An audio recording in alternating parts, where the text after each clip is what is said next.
He says he wants to tell the Wells Fargo story. We don't need the story, we need the truth. We need to understand how the Wells Fargo wagon could roll over 2 million customers, have over 5,000 employees open up accounts that weren't asked for, credit card accounts that weren't asked for, and say that it's all those low-level employees who are responsible here. Isn't the big question here just how high up the Wells Fargo management tree there could have been knowledge of unrealistic targets being met that could only have been met by subterfuge means? Well, that's certainly a critical issue. How far up, and also how perverse is this within the industry?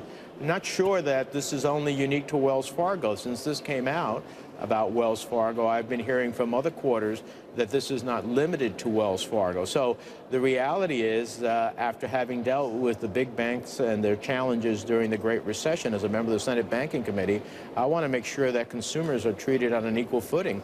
And that's why we need a Consumer Financial Protection Board to be the cop on the beat. Otherwise, we wouldn't have these actions as we've had with Wells Fargo. We had the great financial crisis with all the bad behavior that led up to that and created that environment. And we had the scandals of 2010, 12 and 11 of LIBOR and others. It seems to ordinary people that the banks never learn, because this behavior has happened since those other scandals. And that's why we have to go after it.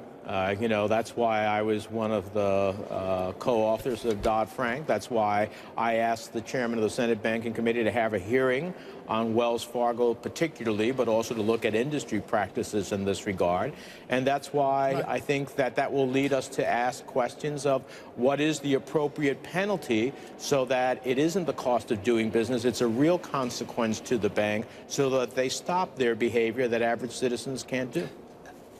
Senator, finally, do you believe ultimately, and I know it's never pleasant to say this, but ultimately it's the criminal law, not civil penalties. It's the sound of handcuffs and a jail door clanking behind you that will really get top management attention?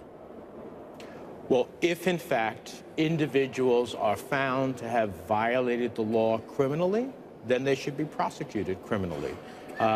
Where there are civil violations, they should be significant so that they're not the cost of doing business. But at the end of the day, the banks should not be above the law. They should not be too big to jail. And ultimately, I think this will lead us to a series of questions and actions that hopefully will get us to the right disciplinary processes so that no American has to be defrauded by their bank.